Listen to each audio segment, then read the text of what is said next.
Hey, are you a business owner, entrepreneur, or professional? If so, we want you to apply to be a featured guest on our show.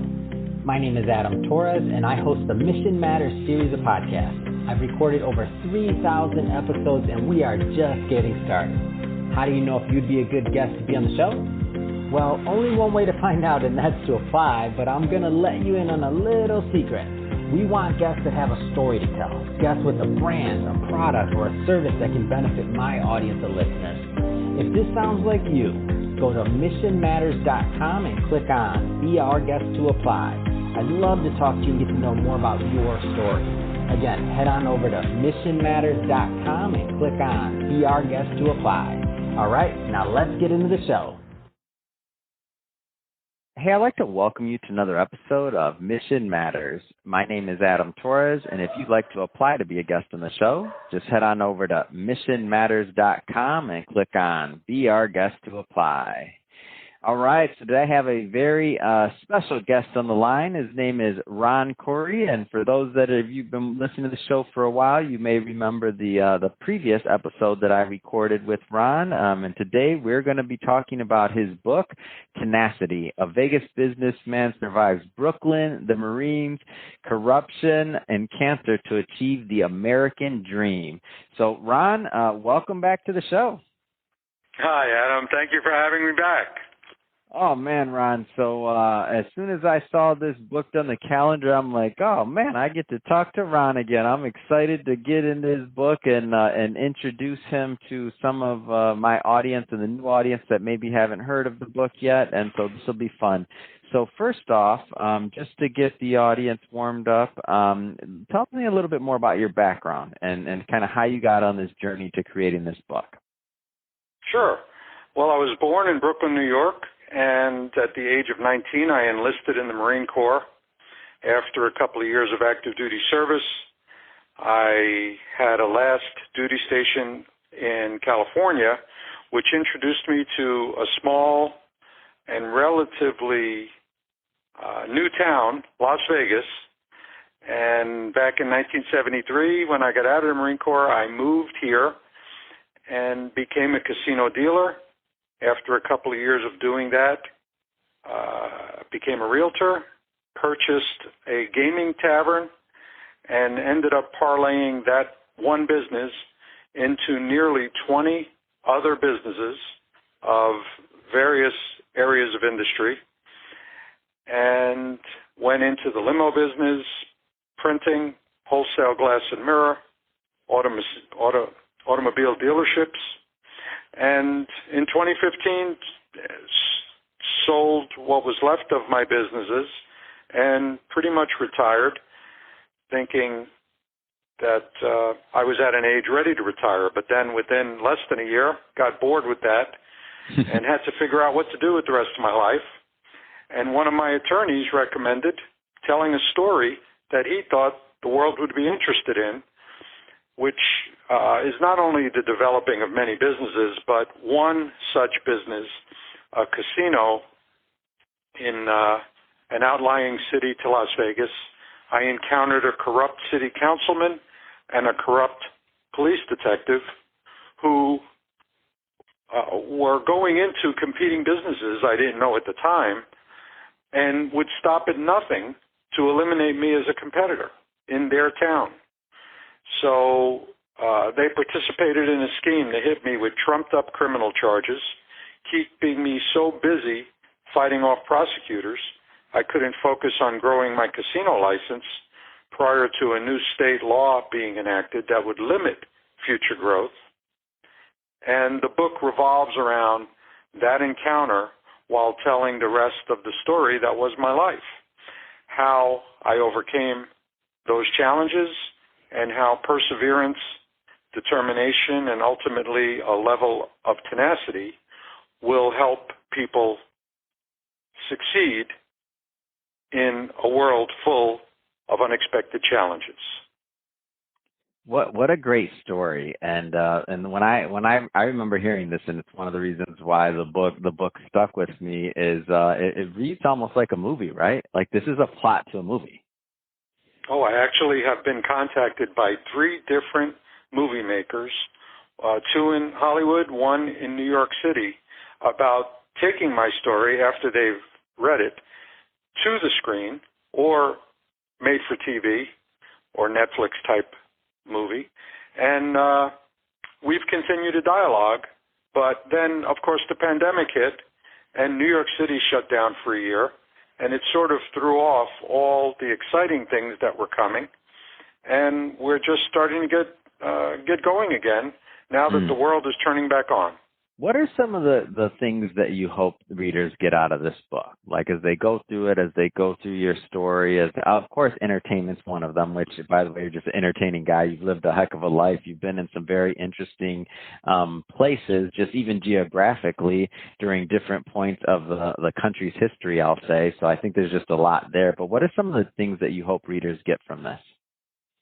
Well, when it began, it was just sort of telling a story, which many of the reviewers that have posted reviews on my website have said it, as they read the book, it was just sort of sitting with me having a drink as I told the story. And I wanted the book to have that kind of feel, that it wasn't, you didn't feel like you were reading a book. You felt like someone was telling you an interesting story. And I didn't go into it with the intention to motivate and inspire people, but in telling people about some of the challenges I encountered, it ended up being quite an uplifting, inspirational tale, while not a tale exactly, it's a true story of my life. And it served many purposes, and I've had an uncountable number of people that have told me how this book inspired them to go back and fight a fight for their business or their personal life that they thought, oh, you can't fight City Hall, I'm just going to give this one up. And when they saw what I did, how I did it, up to and including confronting my accuser, taking him to the Supreme Court, succeeding in ethics commission challenges against him, and different ways of ultimately winning when there were battles, people have made me feel very good that I may have inspired them to achieve greater things in their lives. In fact, last week I had a very interesting thing, nothing like it ever happened before, but a national company called Ameriprise Financial Services asked me to be a guest speaker at their dinner. And they had nearly 100 people there. And I had never stood up and spoken about myself for a full 60 minutes, but it ended up going very well. There was an interesting Q&A at the end of it. And then people lined up for me to sign books for them. So even at the age of 69, I'm finding new things to keep me challenged and interested in waking up every day and being productive. Wow, what an amazing story, and congrats on the speaking opportunity and the fact that you got up and you did it, talked for a full hour, and that's a big honor and big thing to be contacted. So I think sometimes it's gratifying to see, and I love this about you sharing your story, and I always encourage people to write books and to do that. And of course I may be biased on that end, right? We're a publisher, so we sell books, so we help people get published. So I'm biased on that end, but I always like to hear it from the author's point of view. Like, what would be your advice for somebody out there that's also, they have a story, they have something that they want to tell, and maybe they're not, of course, like you have that off benefit, right, that you didn't maybe see, is that by sharing your story, you were able to help and inspire others, which initially that wasn't maybe the complete reason you did it, but it's what's happened, and I see that happen time and time again. So that happens all the time with people that I see when they're published. But what would you tell people out there, again, that are sitting on a story, or they have something that they want to share about, like, going out there to do their book? Because there's something that you did here, is you crossed over from the unpublished to you're in a book now. You got your book, you got your story out there. What would you tell them? Well, I'd say as they go through life, now this sort of advice, there's one level of advice for younger folks and then another one for people later on in years. But what I did as my life started taking many turns from being a casino dealer and then growing from one tavern to almost 20 businesses, I started maintaining a legal pad with an outline of things, thinking in years to come I may not remember certain interesting, exciting or challenging things that occurred as they occurred. So people ought to think that the things that happen in their lives might be interesting, and they might not remember them all accurately. So maintaining an outline, because when I decided to write a book, I went back into a file cabinet where this legal pad had been used by me for 40 years. Really? And Wow. about things in my life that helped me write a book. So as I began writing, and this is another bit of advice, I peck at a keyboard with two fingers. I'm not a very fast typist. So after I put down a chapter or two and saw how long it took me to take my outline and get it into some printed form for an editor to look at, I went to someone who had done this before as a public relations advisor and also an author in his own right, met with him, we agreed on a price, and I told him I would do much better sitting down with you over many hours and telling you my story from A to Z and have you put it on paper. Well, of course, we live in a digital world now, so that makes it a lot easier. And I sat with two gentlemen, Brian Ruff and Bob Burris, for 4-hour segments over the course of 9 different meetings. And in the totality of 36 hours of meetings over several months, told my story from being a teenager in Brooklyn, shining shoes for 10 cents a shine in the 1960s at a subway stop, trying to make money for myself, to where I am today. And they fed me 3 or 4 chapters at a time for me to review and edit. And that worked out better for me. And then once we got to what we felt was a final product, there are people that are purely editors that I hired to fine-tune it into the book that it ultimately became. And that would be the advice I would give someone, is hire good people, surround yourself by good people, and if you decide to tell your story in a book, do it right. Don't do it poorly and later regret it that you could have done a better job, because I have no regrets. I am very happy with the final product. Oh, that's awesome. And I get it. And the thing is to me is that if you don't take that step, if you don't, and whatever stage of life you're at, and when you feel that you have something to offer and that you want to tell your story, if you don't take that step to write in a book, then it's gone, right? Like, it's just like, if it's not in something, if there's not a book, if there's not a movie, if there's not something about it, then that story is gone at some point. And I think about like my grandfather, and when I think about like a lot of people in my family, like man, he had an interesting story, but as time goes on, some of those things get forgotten. Like, I don't remember all those stories from when I was a kid or things like that. And now, unfortunately, it's too late. But like, those stories can't necessarily be written firsthand anymore. But that's what I tell people all the time. Like, get your story down. Like, it doesn't have to be this project where you want to be this book person or this author, or you want to sell 1 million copies, or you're going like all these other things. It doesn't even have to be a business around it. It could be something that you're just even leaving behind as your legacy, right, to future generations, whether it's in your family or otherwise. No, that's exactly my motivation, because the people that I hired asked me what my goal was to ensure that I didn't have unrealistic goals. And I said, I'm not intending to make money with this. I know how hard it is to make money with books, unless it becomes a movie, of course. But I want my kids to be able to know what it was like to enjoy the life I could provide them, how I got there, maybe motivate them to do better, and in so doing, educate other people with what I did when there were seemingly insurmountable obstacles in my path.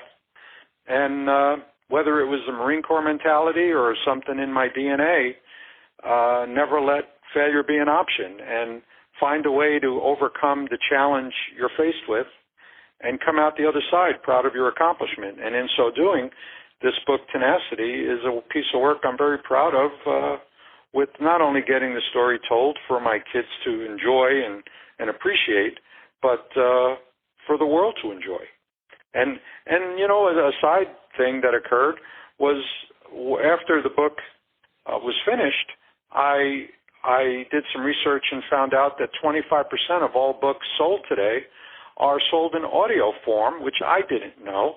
but that was a higher percentage than I thought it would be. So I applied some thought to it, and I thought, well, if a quarter of all the books sold are in audio form, I'd like my audio book to be killer. I want it to be great. So I hired a familiar voice, and I interviewed different options, and I ended up selecting an actor named Michael Madsen, who people may know from Reservoir Dogs and Donnie Brasco fame. And we located his agent. We negotiated a deal. I brought him to Las Vegas for a week, put him in a room in the Bellagio, and hired a sound studio for 8 hours a day for 5 straight days. And he and I would pick him up and take him to the soundstage, and he would read my book in its entirety into a format that they could edit. And ultimately, it's not only a book on Amazon in paperback, Kindle, and hardcover, but it's also in Audible in the voice of Michael Madsen, something I'm very proud of. Oh, it's amazing, and I love that you said do it right, and you did it right, and you're doing it right, and it's awesome to help support and to continue to get this message out here and this book out there. So Ron, as always, I mean, a pleasure having you on the show. That being said, if somebody, I'm sure we'll work together again, and we're going to keep on supporting you over at Mission Matters and make sure that we keep on getting the word out about your book. If somebody's listening to this right now and they want to learn more about the book or in your background and pick up a copy, I mean, what's the best way for them to do that? Well, there's a website dedicated to the book. It would be important for them to know how to spell my name. It is Ron Coury, Coury, author.com. And the website for the book has a photo gallery that they might find interesting, summary of many aspects of the book, and then an option on linking directly to Amazon through my website to purchase the book or the audio file to their phone or computer. Wonderful. Well, Ron, as always, a pleasure having you on the show. And to the audience, as always, thank you for tuning in. Hope you got a lot of value out of this. Definitely pick up a copy of Ron's book and that audio version as well. I'll have a link in the show notes so that you can just head right on over to Ron's website, so we make it nice and easy for you. And don't forget, if you're listening to us for the first time, hit that subscribe button. We definitely have many more mission-based business owners, entrepreneurs, and executives coming on the line for you, and we don't want you to miss a thing. And Ron, as always, great connecting with you. It's been my pleasure. Thank you for having me, Adam, and it was wonderful speaking with you again.